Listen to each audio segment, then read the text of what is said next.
Eu vim para escutar tua palavra, tua palavra, tua. Eu gosto de escutar tua palavra, tua palavra, tua. Eu quero entender melhor tua palavra, tua palavra, tua. E o mundo ainda vai viver tua palavra.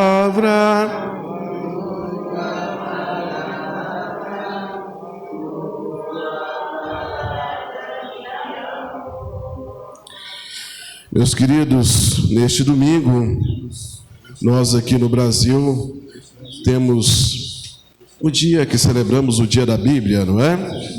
Porque é o último domingo deste mês de setembro, mês em que a CNBB colocou como mês da Bíblia, não é? E olha que a Bíblia, sendo a palavra de Deus, é algo que nós deveríamos meditar sempre. E é algo que deveria fazer parte do nosso cotidiano, não é? Todo dia deveríamos ter um tempo para que pudéssemos nos deleitar sobre os textos bíblicos, principalmente dentro da liturgia que a igreja nos oferece todo dia. Todo dia nós temos uma liturgia prescrita pela nossa santa e amada igreja e nós poderíamos, não é? Acompanhá-la como fonte de nós fazermos uma leitura corrente da Bíblia de acordo com aquilo que a igreja quer nos ensinar. Infelizmente, nós católicos, nós somos meio devagar, não é? Vamos dizer assim. E nós, por vezes, a igreja insiste, a igreja ensina, e a igreja quer pedagogicamente nos ensinar, mas nós somos meio que cabeça dura, não é? E nós não gostamos muito. E às vezes, se nós temos uma Bíblia, ela está lá meio que esquecida, não é?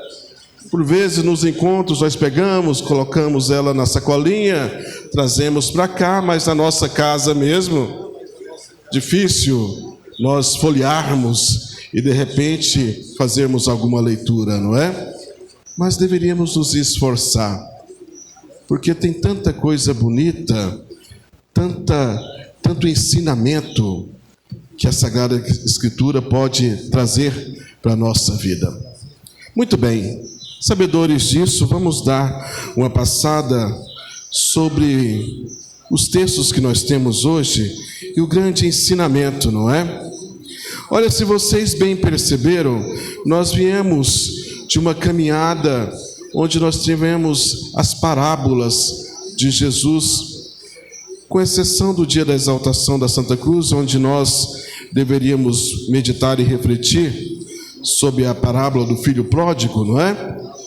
Mas se nós pegarmos o capítulo 15 e 16 de São Lucas, nós viemos dessas parábolas, as 3 parábolas da misericórdia. Depois nós tivemos a parábola do administrador infiel, que foi do domingo passado, não é?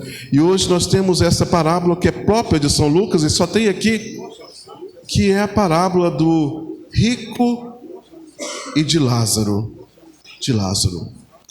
Olha, talvez para a gente entender melhor esta parábola, seria bom a gente perpassar pela primeira leitura de hoje, onde nós continuamos a ler o livro do profeta Amós, não é? E o profeta agora, ele diz palavras duras para aqueles que administram mal os seus bens, não é? Que eles têm condições, aqueles que bebem em taças, aqueles que se sentem em almofadas, têm camas aconchegantes, não é? Que vivem uma certa luxúria, esbanjam os seus bens. E de repente o profeta Amós diz que esses, de certa forma, não são bem vistos pelo nosso Deus, não é? Olha, eu já disse isso aqui, é bom a gente repetir. Aqui não está falando mal de um conforto ou dos bens por si só, mas do uso que se faz, da administração que se faz desses bens, não é? Como no evangelho de hoje, na parábola que Jesus nos ensina, olha, aquele homem rico esbanjava os seus bens, e o texto vai nos dizer que ele fazia festas esplendorosas todos os dias. Todos os dias, não é? Todo dia era dia de farra. Havia ali a sua porta, ou seja, toda vez que aquele rico fosse sair da sua casa, ele via ali o tal Lázaro sentado ao chão, com as suas feridas expostas, com os cachorros lambendo as suas feridas. Então, aquele Lázaro, aquele coitado, não era uma figura que estava distante, não é? Mas estava ao alcance dos olhos.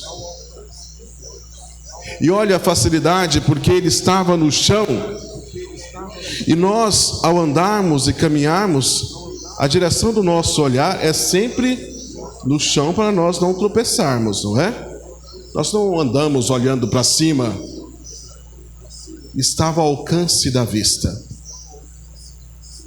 E aquele homem esbanjava seus bens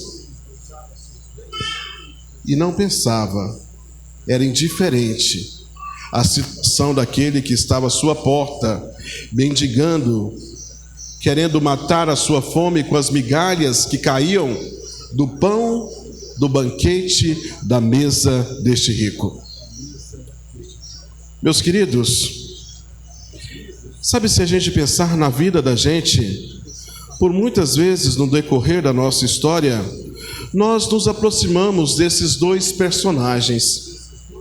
Na nossa vida, uma hora nós podemos parecer nos aproximar com uma figura deste rico, quando a nossa vida vai bem, não é?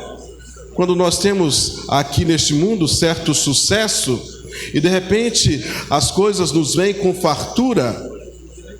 Mas também pode ocorrer momentos na nossa vida onde nós nos aproximamos de Lázaro, através da doença, através de uma dificuldade financeira, não é? Olha que a nossa vida pode ir desses extremos, da riqueza à pobreza. Mas o verdadeiro sentido a gente deve buscar para a gente poder viver bem, tanto na pobreza, como na riqueza, como na dificuldade e como na fartura. Há um proceder que vem de Deus, que é próprio dos cristãos, não é? Se nós estamos na fartura, devemos administrar os nossos bens, ao passo que nós possamos ajudar, ao passo que nós possamos ter compaixão daqueles que são menos favorecidos, daqueles que estão ao alcance do nosso olhar, ao alcance do bem que nós podemos fazer, ao alcance do nosso coração, para que possamos usar os nossos bens de forma realmente eficiente, que possamos ser instrumentos de Deus nesta vida, através dos nossos bens e os nossos dons, não é? O que adianta eu ter tanta coisa? E olha, meus queridos, a gente não faz o bem só quando a gente é rico, não é? Só quando a gente tem abundância de dinheiro sobrando. Eu já disse isso aqui também, mas é bom a gente repetir, porque o bom cristão e o cristão verdadeiro não é aquele que dá o que sobra, mas é aquele que partilha o que tem, não é? E sabe que é um exemplo que eu gosto de repetir também. Nessas minhas caminhadas por aí, rezando nas casas, por vezes nós fizemos cestas, e quantas vezes eu vi pessoas partilharem daquele pacote de arroz que era o que eles tinham para passar o mês. Abria aquele pacote e colocava um pouquinho no outro saquinho e dava o pacote de arroz que eles tinham para passar o mês. Açúcar, não é? Quantas vezes eu vi pessoas abrir o pacotinho de açúcar que tinha para passar o mês, dividir aquele açúcar e doar para fazer a cesta. E eu nunca ouvi dizer que aqueles que doassem e partilhassem aquilo que eles tinham, faltasse. Nunca vi alguém reclamar no final do mês: olha, Rogério, eu doei aquele pouquinho que eu tinha e agora faltou, você pode me ajudar? Pode pedir o grupo? Nunca ouvi dizer. Doou aquilo que tinha e sobrou, não é? Então a gente não doa, a gente não faz o bem com aquilo que nos sobra, mas aquilo que a gente tem. Aquilo que a gente tem.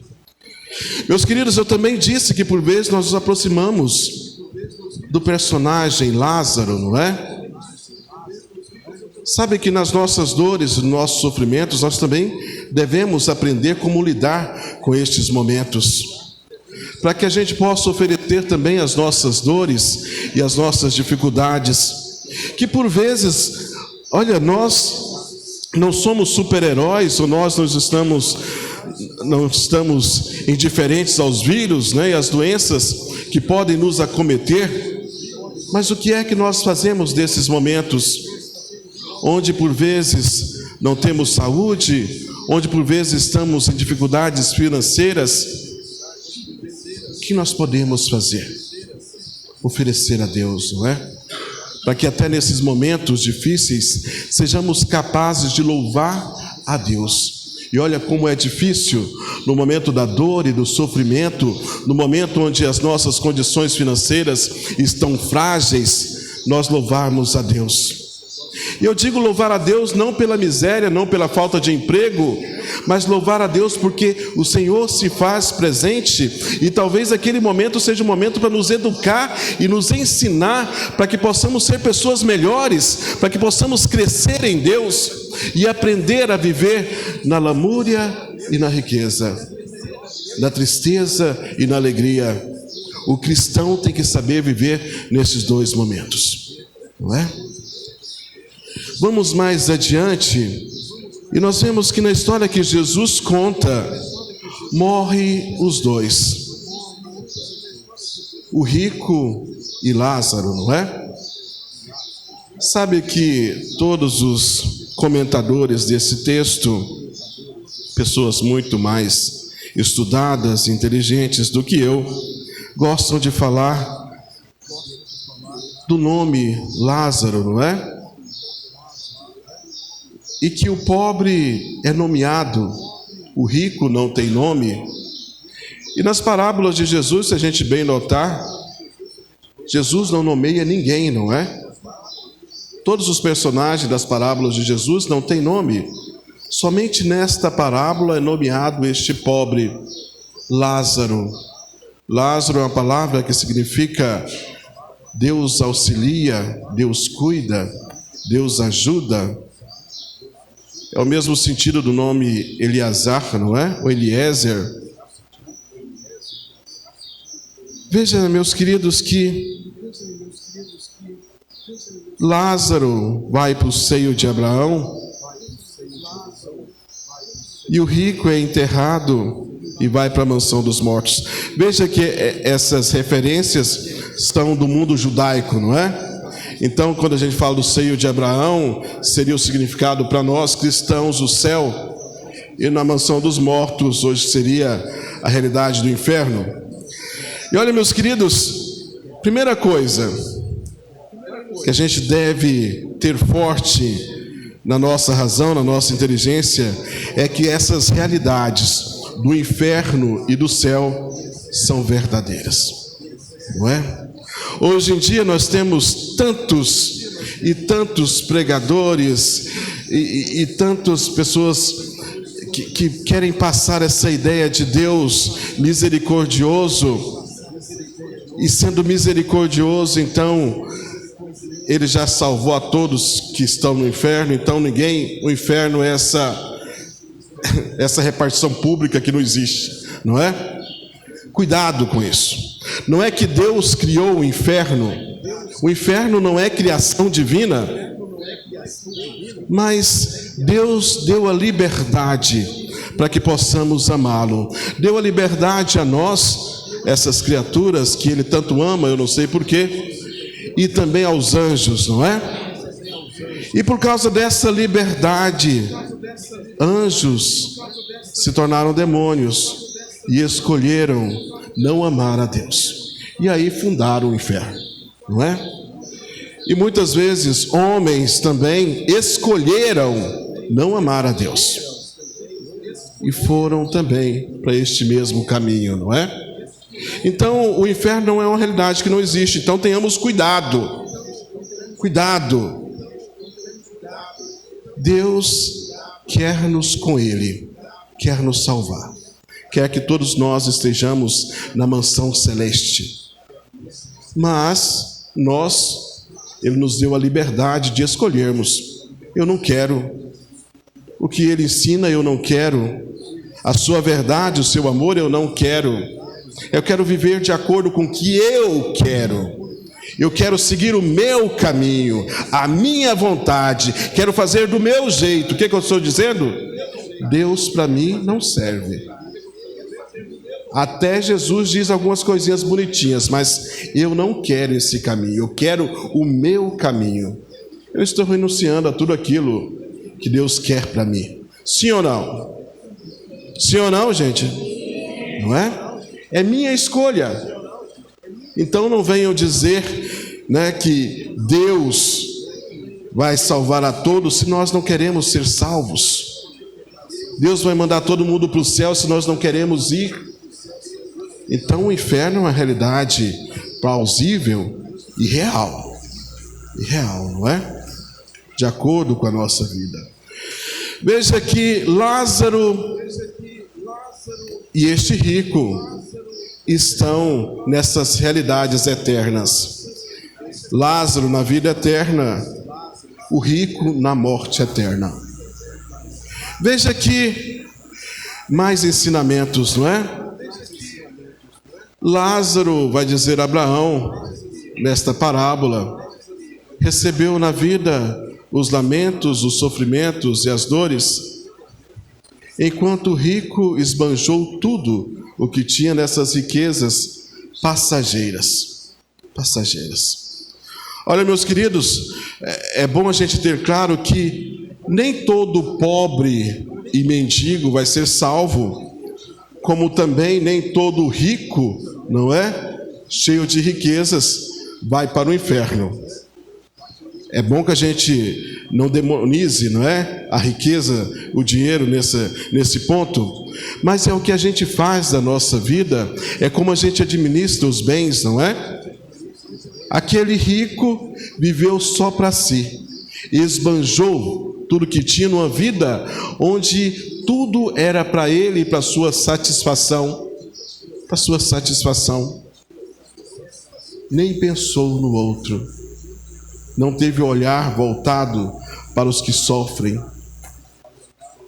Tenhamos cuidado, não é? Com que a gente valoriza, com que a gente busca. No que é que nós estamos esbanjando a nossa vida? O que é que nós estamos buscando, não é?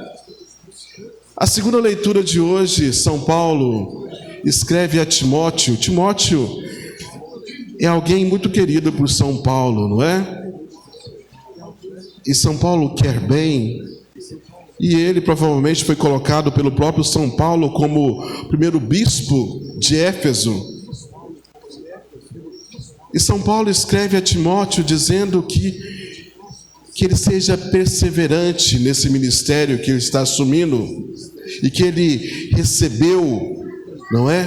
Para que ele combata o bom combate, que ele viva na piedade, na justiça, na fé e no amor. E essa exortação de São Paulo para Timóteo também é para cada um de nós. Enquanto cristãos, nós precisamos perseverar e sermos exemplos, não é? Na nossa vida, no segmento de Jesus Cristo, porque eu já disse várias vezes aqui mesmo nessa igreja, que não adianta nada aqui eu vir todo domingo, ficar bonitinho nesse banco, estar aqui na fila da comunhão, ouvir as palavras, levantar minhas mãos, dar louvor e glória, e na minha vida, na minha casa, no meu trabalho, eu não testemunhar isso. O que resolve? Que cristão eu sou? Que cristão eu sou? Qual escolha eu estou fazendo? Aqui é muito bonitinho, muito fácil, não é? Todo mundo aqui está na mesma vibe, então eu falo paz de Cristo, o outro me responde paz de Cristo.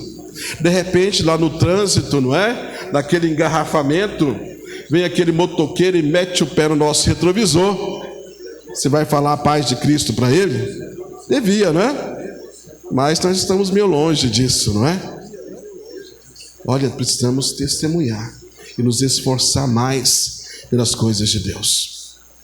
Sabe, no final das contas, tudo que nós temos aqui é passageiro, não é?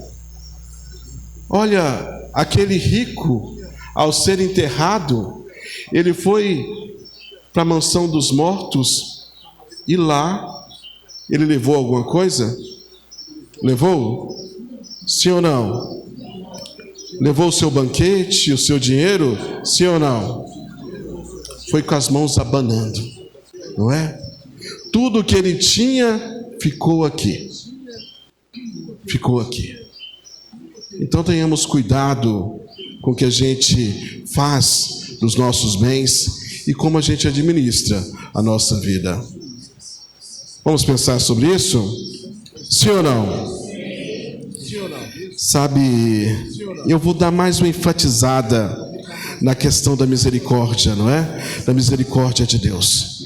Que por vezes eu tenho ouvido por aí que essas realidades do inferno, principalmente, não é? Muitos dizem, não existe. É uma criação lá da Idade Média, de Trento, não é?